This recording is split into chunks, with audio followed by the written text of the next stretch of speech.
Backed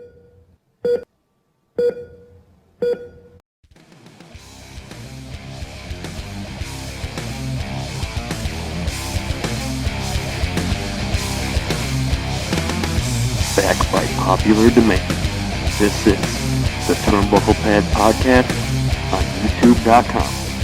Respect wrestling or get out.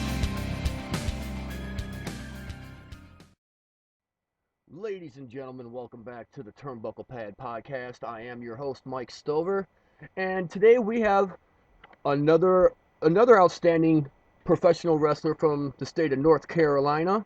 He's 100% charged and 100% fueled. He's the Explosive Trent Nitro. Trent, thanks for coming on, man. We're glad to have you. Thanks, man. How you been doing? I'm hanging in there. How are you? How's the wrestling career treating you? It's going slow, but, it'll pick up. I'm blessed to be a part of this business. I've been wanting to, this has been my dream since the age of 10. So I'm going forward. I'm pushing forward with it. It seems like that's how a lot of people start off in this business. It starts when they're kids and they keep up with it their whole life, and then one day they get the opportunity.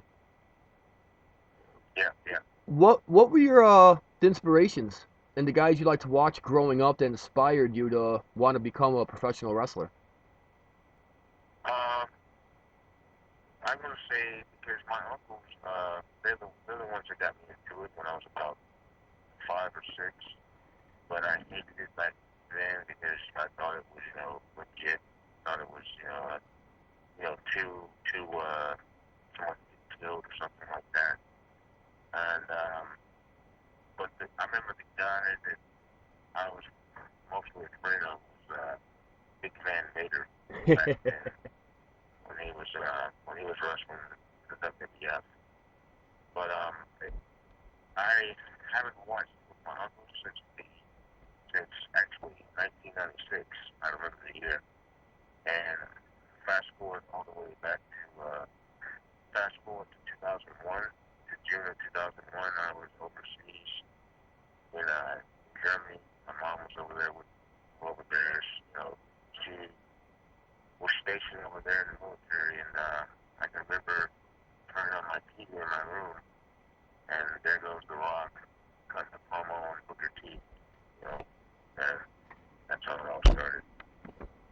Well, that's pretty cool. It sounds like you started watching in 2001 and in 1996, right when things were really getting exciting. Yeah. Where do you think the bubble hit in the wrestling business? Because there seems to be a roller coaster ride in the popularity of the wrestling business. They'll hit a high point, stay at a high point for a while, then they'll hit this bubble and it'll go downhill for a while, and it just seems to be the pattern right now. Yeah, and there's no off season, of course. I mean, it's like anything, it's like I'm just gonna say, kind of like movies or something. People like movies one day, and it'll pick back up with the cycle. It's just a cycle. That's why I say you have your ups and your downs. And right now, I'm gonna say right now, it's like wrestling is coming up on the up there, the roller coaster right now. Yeah, we are seeing a lot of guys from like NXT or a lot of these indie guys. They're making moves and they're making big impacts right now. And they seem to be taking over the mainstream. I know a guy. I watch NXT a lot. I watch it. I watch it more than I watch, the main roster. To be honest, it's exciting. It's off the charts. When you decided to become a professional wrestler, and when you started learning the other side of the business, did you still have that love like you were when you were a little kid watching it, and still got that excitement from watching the matches, or is it a little bit different now that you know how it's done? I still have that passion and that love for it.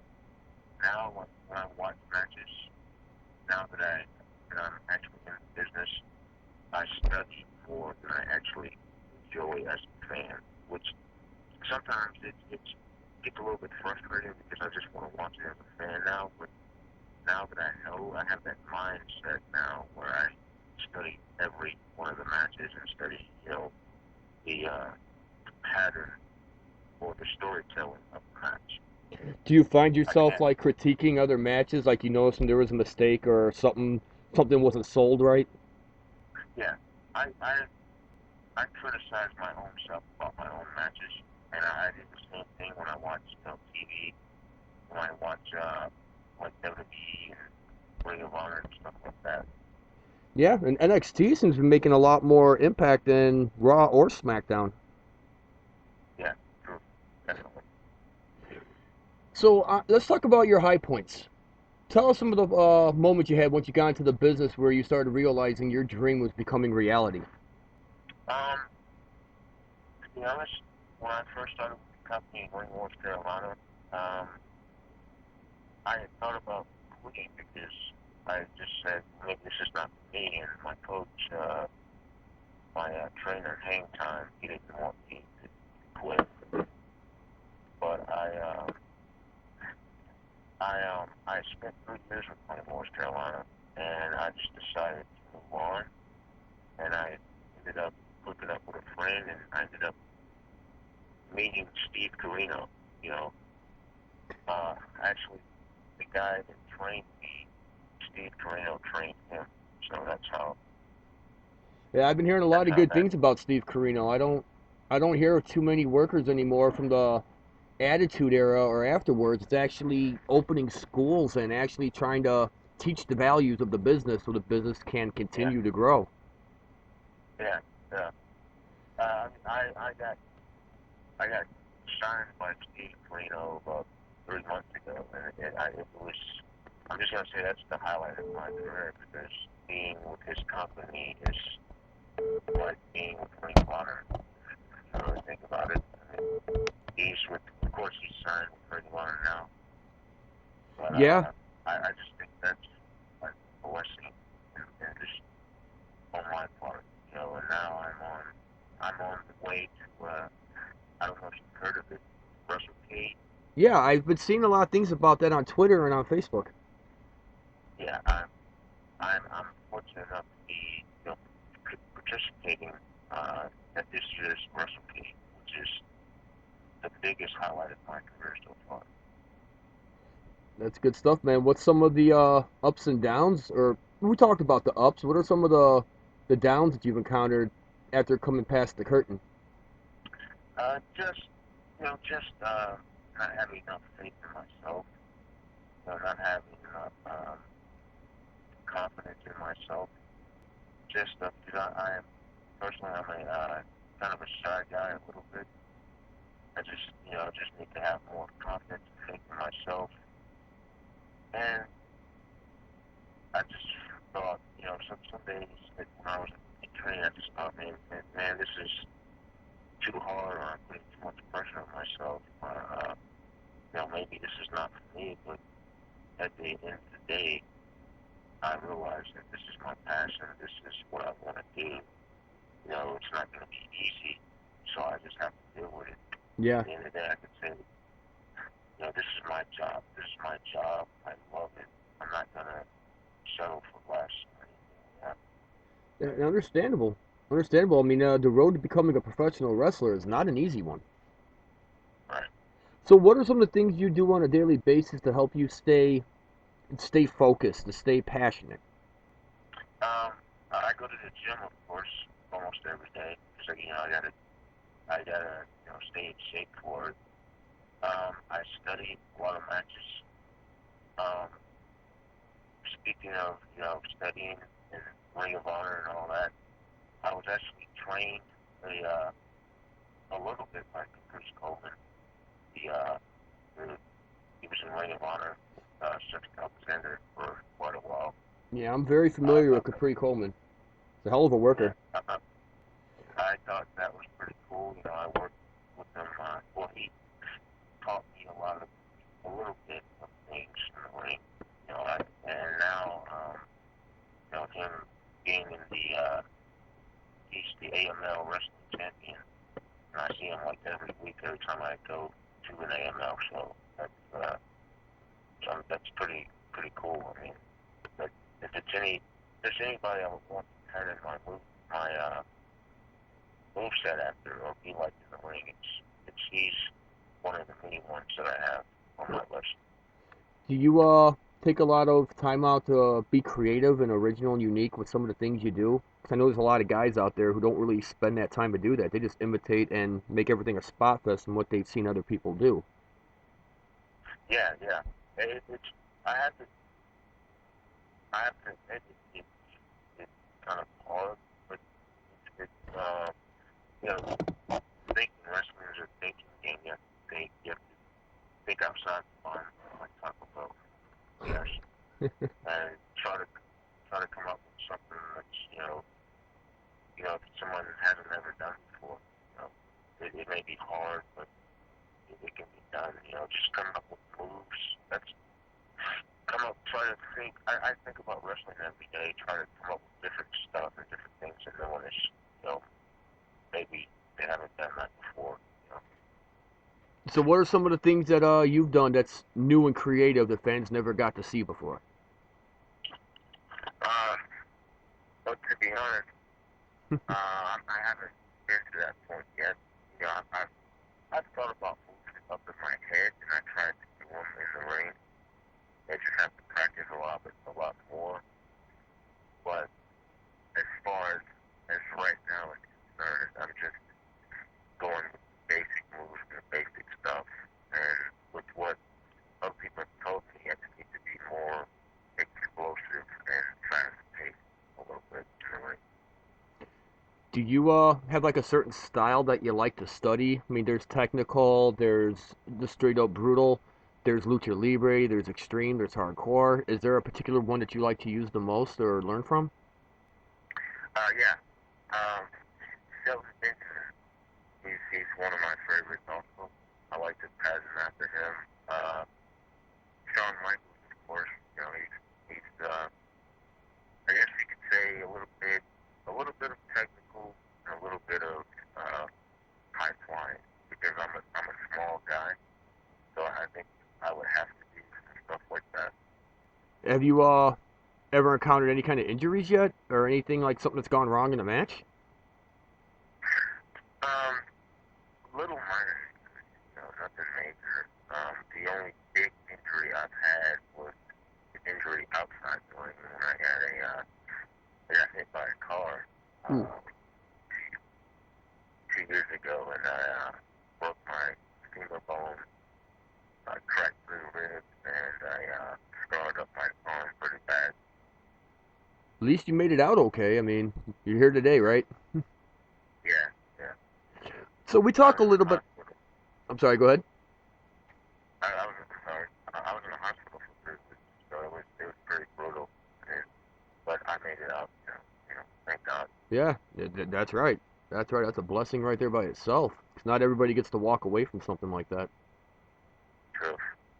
So Trent, we talk a lot on the nature of the business right now and the current standings that it's in, and we all know that it's not a secret anymore. It's not mysterious. It doesn't kayfabe's dead, and then it's probably exposed more than a cheap hooker. Um, in the midst of all this, what do you think some of the points are that's making it worse and making it better? Um, I think I'm surprised that it worked. I think this whole, you ever heard of the new show they got called WWE Breaking Ground now? Yeah. I think that's kind of exposing everything, and I think it's I just think Vince McMahon and Triple H, they don't want people. They in their minds are thinking, well, people already know that this is it is what it is now. We might as well show them what really goes on, because back in the day, nobody would dare expose business like that. Well, I yeah. think Back in the it's day, you didn't have the internet. yeah, yeah. The internet killed the whole wrestling, the mystique of wrestling, I'm gonna say. Yeah. So you think when you see shows like Total Divas and things like Breaking Ground and Tough Enough's a good show, but I agree with what you say. Is that some of these shows shouldn't be made because they're exposing too much of the business. Yeah. I do agree And, with Total Divas too because you see everything from point A to point B, and it's kind of insulting to see that. You know, like I yeah. stop doing that. When you see, the perfect example, John Cena and Daniel Bryan had a feud going on. I think it was 2 years ago, and that same season of Total Divas, they were hanging out together. I just said, what is it? It didn't make any sense to me, but whatever. Yeah, I mean, I think they made Total Divas just to kind of appeal to the female percentage of the fan base. Yeah. You know, but in the same token, though, I don't think they should have been showing all that information and what goes on backstage and everything else that goes to it. Granted, it's on And no, cable, but still, there's still the internet. yeah, no one knows. I mean, it was no one's business that Brie Bella is going out with John Cena. It should be no one's business that no one should know that, you know, Nikki Bella is going out with John Cena. No one should know that Brie Bella is going out with Daniel Bryan's wife, and, the Usos and Naomi and all this. I just Mm-hmm. think you're giving it all away now. It's Yeah, like the there's no travel. suspense. Yeah, the suspense and the interest behind the suspense, and the fact that back in the day when people watched it and they had to question whether or not it was real was some of the key factors that made wrestling so special. And now that they're not Yeah, here, it seems like it's something you buy off the shelf at your local convenience yeah, store. yeah. True. You wouldn't. I mean, back then you wouldn't see Ricky Steamboat hanging out with Ric Flair at at a local diner. It just wouldn't happen. Oh God, no, they would get into humongous amounts of trouble if they were doing that. Well, Trent, we got a question for you, and we ask all our guests this question. What advice would you give to somebody that wants into business or somebody that's new in the business? I would say, keep pushing, keep going forward. Uh, it can be tough sometimes, but if this is your passion, this is your dream, just keep pushing. Don't ever let anybody tell you, well, you can't do this or you can't do that. And my philosophy is, if you want it bad enough, you do. I mean, you keep going forward. And you only have one life to live, one earthly life to live. So you might as well give it all you've got. Push for your dreams. Because at the end of the day, when it's all said and done, and when you take that last breath, you don't want to have any regrets. Or I should have done this. I should have done that. You live your life for you. Do what makes you happy, so you can be happy. And don't worry about.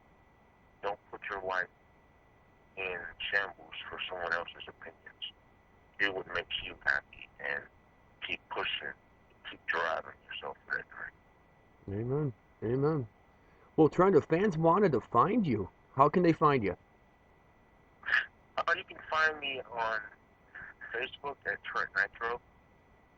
I also have a Twitter called TMiller55 at TMiller55, and you can find me on Instagram at TNRocker5.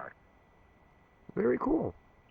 Well, Trent, we really thank you for taking the time out to speak with us. This has actually been a real treat, and it's always nice to hear from other people from different walks of the squared circle. Until then, fans, this is going to conclude our interview with Mr. Trent Nitro. You heard where to find him. I encourage you to check it out. Fans, I'm your host, Mike Stover. This has been my guest, the Explosive Trent Nitro, and we're out.